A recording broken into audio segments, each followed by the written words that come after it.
Hello and welcome to another episode of this podcast series called LeadershipConneX, the future of banking, in which I speak to CTOs, CIOs, and the tech guys behind digital banking. Today, my guest is Mr. Ramesh Lakshminarayanan from HDFC Bank. He's the CIO of HDFC Bank. My name is Roshan Povaya, and I represent financialexpress.com, on which you're watching this podcast series. Ramesh, welcome to this series. If I was to first ask you, we are at an inflection point right now in technology. We have AI coming in, knocking on the safe door. There's so much that has happened with UPI and digital banking. Can you just give me some of your experience in the last few years as you saw technology change? What were the challenges? What was one interesting point that you had? Okay, thanks Roshan for having me here. I think last 4 or 5 years have been absolutely amazing, right? From a digital banking perspective in India, right? Various facets to it, whether it's pretty much the evolution of digital ecosystem in India, the coming of age of digital public infrastructure, on which a lot of things are riding, fintech ecosystem, the banking modernization. So I think we are at a point where a lot of things around us are moving at a very fast pace. And just like, I would say it's a very seminal moment for the country itself. And banking is at the core of it. And from bank's perspective, if you have to look at it, I think we are also kind of, let's say, running on steroids at this point of time, so to say, saying how do we kind of ensure that banks are at the forefront of this digital revolution, and many things are happening. Digital journeys, today a lot of core modernization, democratization of credit. So lots of stuff happening around from a technology perspective in terms of how technology can enable. And India is a very unique position compared to the world, because here we are actually talking about building at scale. Just imagine, we have kind of touched 500 million on UPI. Yeah. We are doing fairly big on Aadhaar and how we are using Aadhaar for KYC and authentication. A lot of stuff happening on the other public infrastructure. Account aggregators now started taking off. So I think from that perspective, the bank is also pushing digitization agenda, and it's probably the single most important initiative, or I would say the mind share for the bank today. What we are seeing is also very interesting here. One, traditionally we always used to think that banks would build mobile apps, build net banking, and we'll hope that the customers would come to those properties, right? Yeah. Now, while we compete very heavily in that, new age mobile apps coming, new technologies coming up, cloud is a very big driver. Resilience is very much at the center of this new user experience. But you still have a limitation, because you still have to accept and ensure that your customers come to you. Yeah, I think the strategy is getting inverted. What do you mean by that? I think today we are seeing banks having to go where customers are transacting or customers are engaged. Right. It's a very fundamental shift, right? What do I mean by that? Today, if you are, let's say, on WhatsApp, right, you'll be very happy, if you're kind of getting your fixed deposit done on WhatsApp. Or let's say you're crossing a toll plaza and what's your toll balance, you want to top it up on the go, you would actually use a WhatsApp, because you're not going to go and log in, to do one identification and then get into 3 steps and then try and do that, right?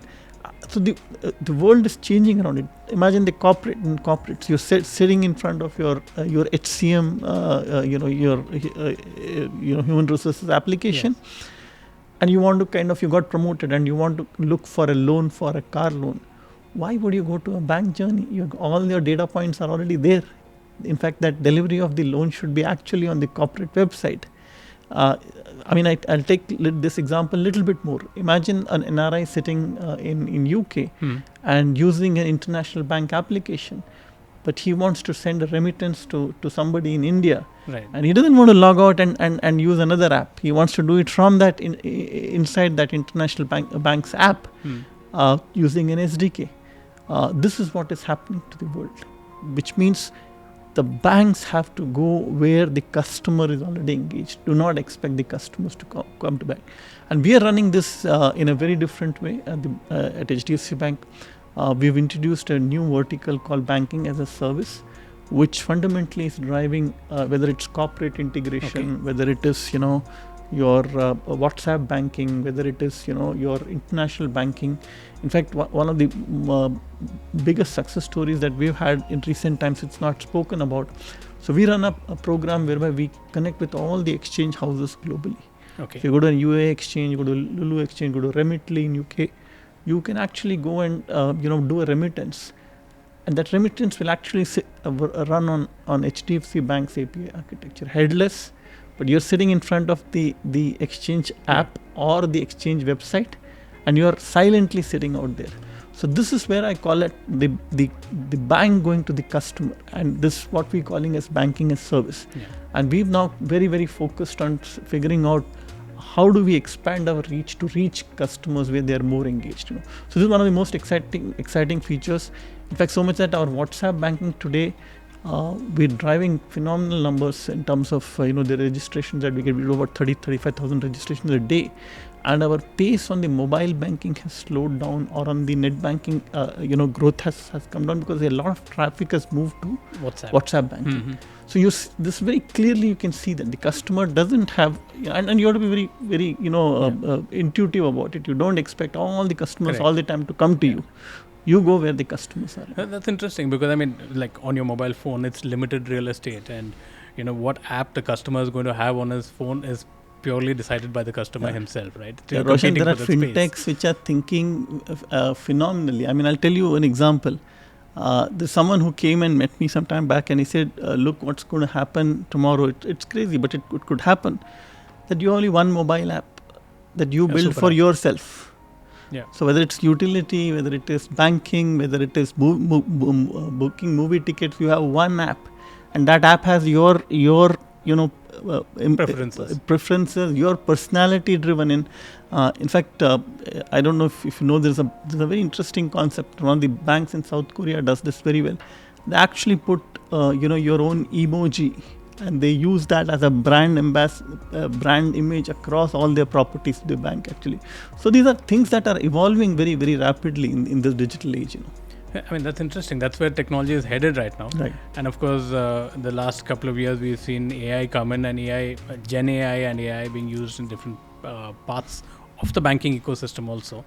Of course, now you don't have much face-to-face interaction as well in banks. Most of your banking is done on the mobile or internet banking. What's the kind of percentage that you see mobile banking right now? So mobile penetration is very high today. See, we have three buckets today when you look at any digital engagement. One is an acquisition engagement, where you acquire customers digitally. The second is you transact. The third is you service the customer. Fundamentally, there are three things that you do in the banking industry. So if you see on the acquisition side, we are upwards of 95-96%, pretty much very, very close to 100% kind of a digital acquisition. On the servicing side, again, I would say on the payment side, we're probably 97-98%, because the payments in India has got disrupted so badly. Everybody is digitally doing.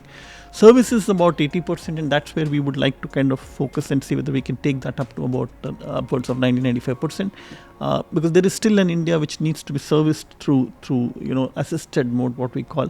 And by the way, digital doesn't mean only unassisted mode. I think there is a little bit of a kind of I would say clarity around that. I think more and more, it's not assisted models are also there, because look, in life it's very simple. When you go to the ATM for the first time, you will find the security guard actually assisting you, right? And when a grandfather buys a new mobile app, you will always find the granddaughter actually teaching that person. So that's how the new India is evolving. So I think it starts with assisted, then over a period of time the customer becomes unassisted. So if you look at some of all of that, digital penetration is very high in a bank like ours.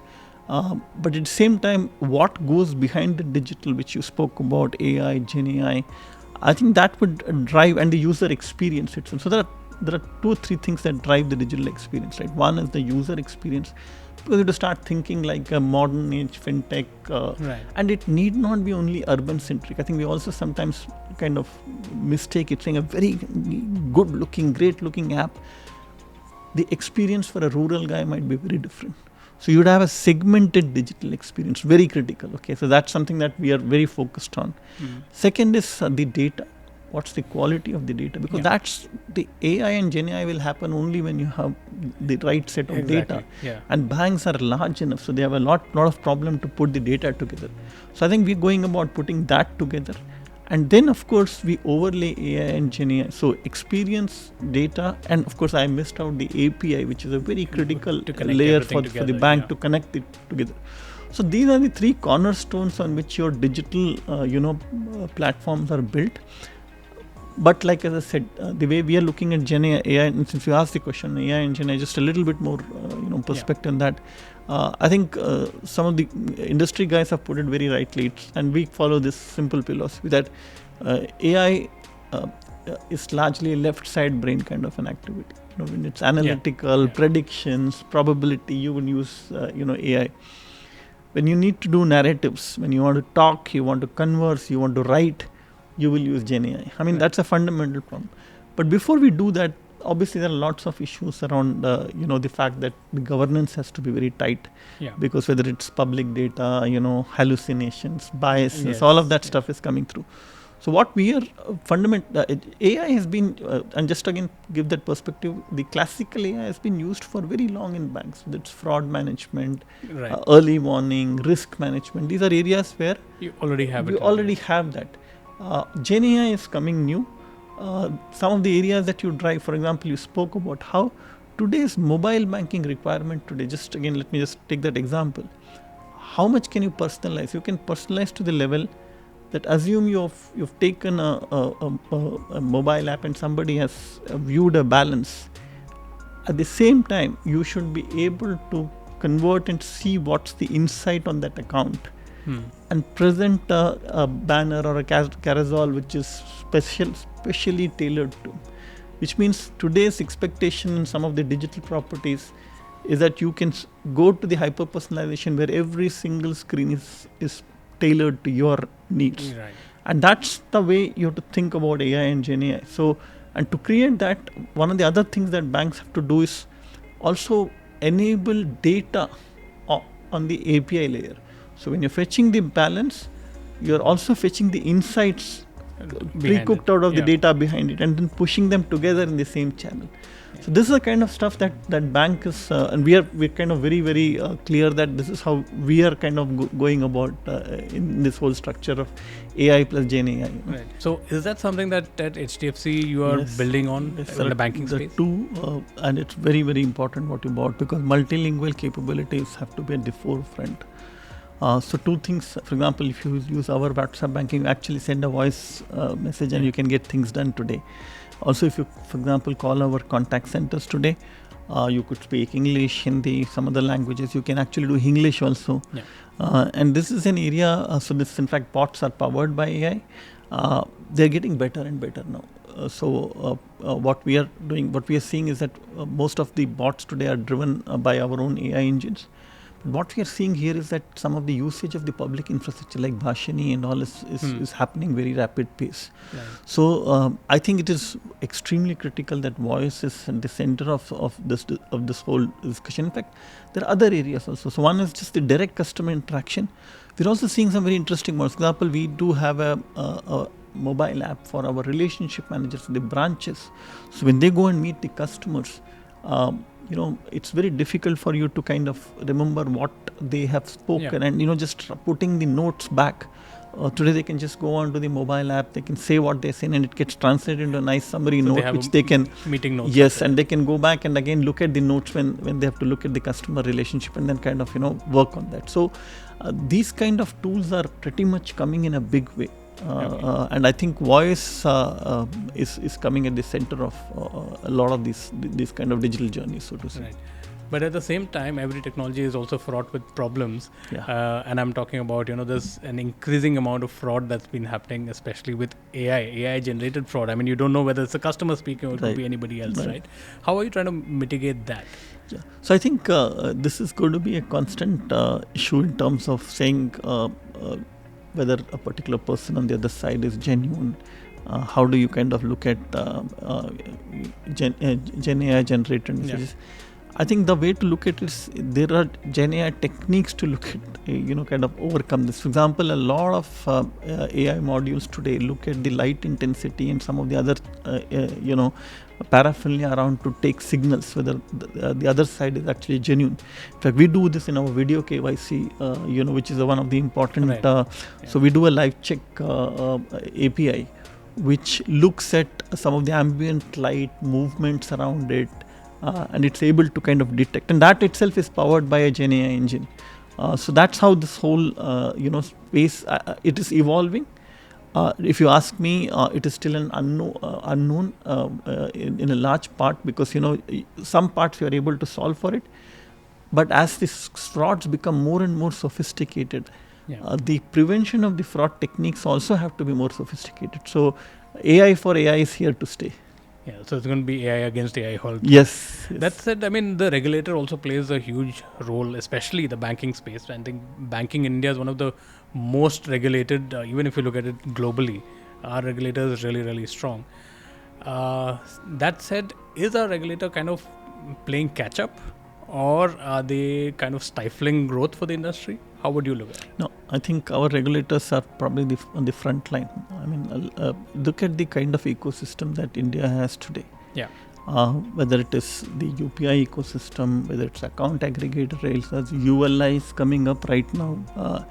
I think world over, you would find, banking is regulated. That is the reality. Yes. I think our regulator has been very pragmatic. We have learned a lot. I'll be very honest with you. The kind of innovations that they are pushing, I think we are in the front line, if you ask me. And I think it's a nice. Sometimes you have to be, while there are areas where you have to be really kind of cautious. You have to be very careful, and there are areas where you have to kind of allow innovation to thrive. And I think our regulator has been very balanced about this whole approach. So I would say that it's been very, very strong positive bias if you were to look at that. Okay. And what about on the security front? I mean, you're dealing with so much of data. I will come to that. Actually, if you look at today, whether it is frauds on UPI, money mule, these are all real problems on the ground. And that's where the technology plays a very important role, Roshan. What's happening is that technology is evolved today. And what I see is, just to give it a very high level, we always used to think that core banking is at the center of a banking universe. Right. I think that theory is actually out of the place. So what has happened is, today data is sitting at the center of your banking. And what do I mean by that? First of all, you start recognizing customer as the center. You don't recognize the customer as a credit card customer, as a auto loan customer, as a savings account customer. You have to recognize them as a customer. That means a customer onboarding data has to be at the center. You need a golden record. You need to know, Roshan, I am Roshan. this is my standard address. These are the 2 phone numbers that I should be contacted across all my relationships. Yeah. And this is my, overall relationship. That's the fundamental thing. You have to bring that together at the center. Okay. And why I'm relate to that, to the fraud question, because once you start bring the data in the center, then you can kind of do wonders with it. And what do I mean by that? Take the simple example of a money mule account. Yeah. What is the problem today? The problem is that, and it's a very real problem, because a lot of them are socially engineered. I mean, there are times when a customer, account gets taken over. 9-year-old customer account. I mean, the person is offered a job. He thinks he's joining a corporate. Yes. And what does he do? He gives. He even gets salary for a couple of months, and he little realizes this account is being taken over. And then what happens is, in a very short span, right? In a very short span, in roughly about 45 minutes to 1 hour, you will see a series of thousands of debits coming in. Thousands of credits coming in and a few debits going out. And that's it. That account is kind of used for complete money laundering, right? Now, traditionally, when you were looking at this kind of pattern, you would actually look at profiling. So you will, the customer on board, you'll say, how much is the customer salary and how much is his credit, and you are okay because you will do some basic correlation and say it's looking okay. Yeah. Today, within that 45 minutes, you have to look at all the accounts, and when the 4th, 5th, 6th transactions have started coming in, you should be able to block. Right? And to do that, you need to run data on core banking data. But core banking is already loaded with UPI, with all other transactions. So how do you do this kind of a mining, or how do you even do it on a machine which is on the let's say backup or on the DR side? That is where I think very importantly what's happening is we use a very interesting technology called change data capture. Okay. What happens is when you hit the core banking ledger, instantly we are able to take the transaction out to another a lake of ours, a data lake of ours, and that the data on top of the data lake, because it's pretty much on cloud, on secured cloud, you can actually run large algorithmic models to find out these patterns. So you could technically kind of realize that within very, very short time you're able to figure out that particular account is under a money mule threat. That needed a very different technology. Like it needed a thought process of data at the center. It needs cloud. It needs ability to read streaming data. It needs machine learning models on top of it. So to put this together, it's that's where the banks have to start kind of getting ready for. Right. At the same time, we also need to think about the environment. We are doing so much now in the electronic space. The need for energy is also going up. Yeah. So, what do you see as sustainable banking? That's a very, very good question, Roshan. I think it's very, very important. I think because we were right now so focused on solving for the problem that CPU, GPU consumption, power consumptions at data centers, it is a real worry on in that sense. So what is happening, I can only talk from an HDFC Bank perspective. We do a lot of work. For example, a lot of our buildings are fairly neutral. We try and look at alternative sources of energy. Okay. We look at a lot of green energy in our buildings. But the data center, which is the core of the consumption, what is critical is India, a lot of us operate at what is called as a PUE of 1.6, 1.5, which is a power utilization efficiency, which drives how much of cooling that you are kind of needing to kind of for 1 unit of consumption. The closer it is to 1, the better it is, right? So we know that it's a very basic calculation. We have to start. In fact, the bank is looking at building a kind of data center which today looks at various aspects. One is just the sourcing of the power, which is alternative sources and solar power and stuff like that.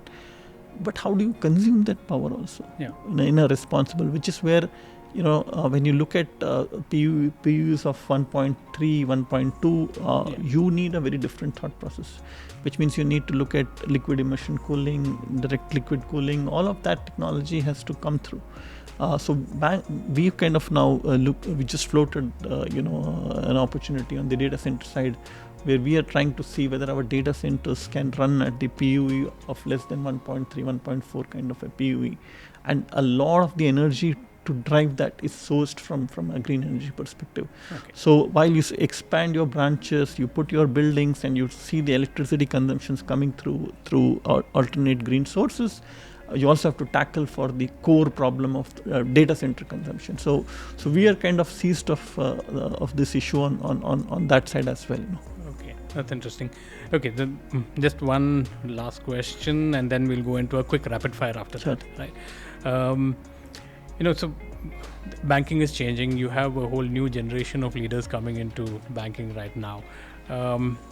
What would be your advice to the future generation of bankers coming in? Technology specific? Yeah. Okay. I think first of all, banking technology is very, very exciting. I mean, I would say, if you are the kind of person who likes challenges and you want to kind of make a difference to the society, I think this is a great opportunity. And we sometimes kind of think, oh, it's highly regulated. It is, it's to do with, you need a lot of resilience. You need a lot of those kind of complexities. But that's life all about, right? If you need to take challenges and kind of convert that, this is the right place. But I also think that today you need different set of skills to run this kind of roles actually. Earlier banks were largely into technology procurement and kind of putting it together through third-party partners. Today's banking technology is largely skill-driven. You need to create your own development centers. You need to have your own architects, designers. You need to have your own data scientists. And these skills are very different from what the traditional banking skills are.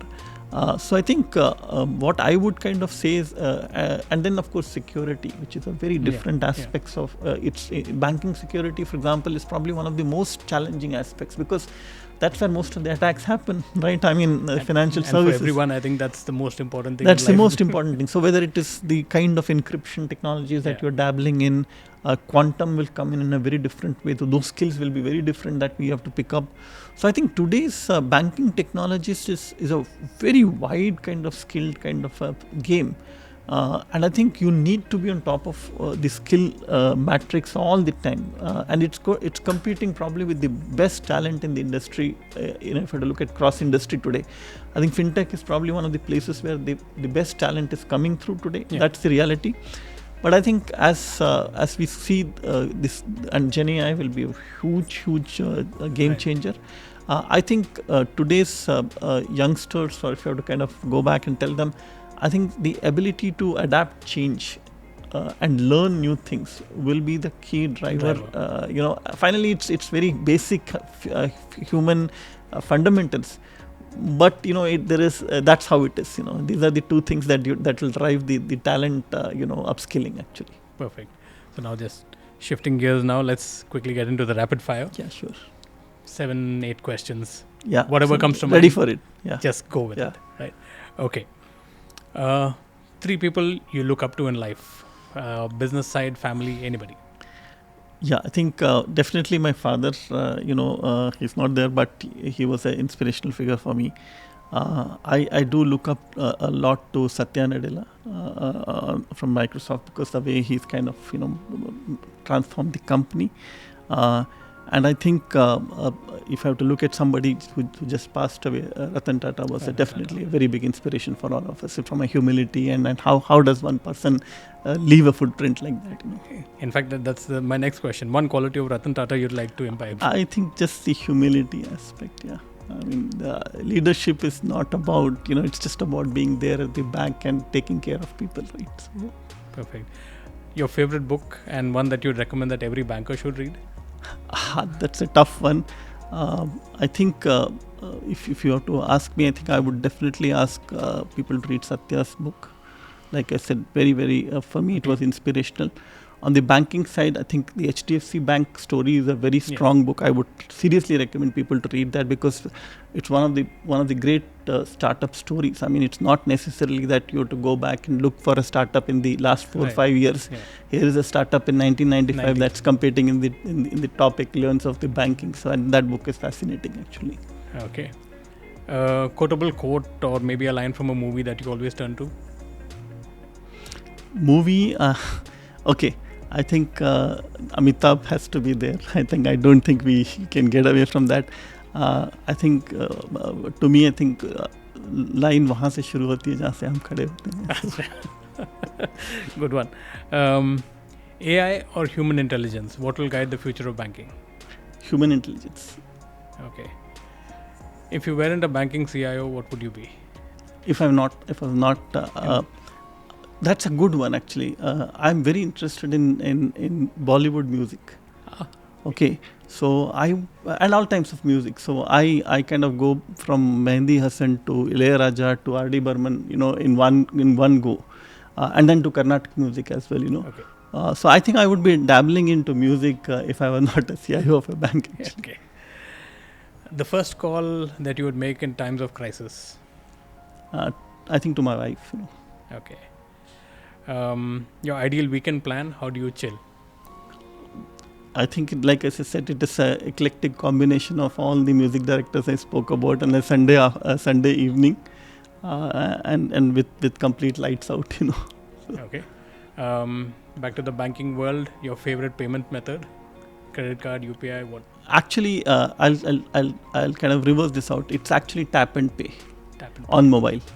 Okay. And the last rapid fire question, rank in order of how you appreciate the business philosophy. You had mentioned Satya Nadella already, so I'll say Bill Gates, Steve Jobs, Bezos, and Elon Musk. It's a tough one, right? I think Elon Musk would come from an innovation perspective. Jeff Bezos would come from execution perspective. Then you had Satya Nadella from an inspiration and leadership perspective. I think Bill Gates is probably the combination of a lot of these things from a pioneering effort. I would put it from that effect, the vision that he brought along. So Interesting. Okay. And you missed Steve Jobs, I think. Yeah, I mentioned Steve Jobs. Steve Jobs is just pure design and the customer, delight that he brings to the table. Very interesting. And on that note, thanks Ramesh for joining us on this podcast series. Thank you so much. Thanks, Roshan. Thank you. And that was the another episode in this podcast series with Ramesh Lakshminarayanan, the CIO of HDFC Bank. Stay tuned to Financial Express for more from this Future of Banking series. Thanks for watching.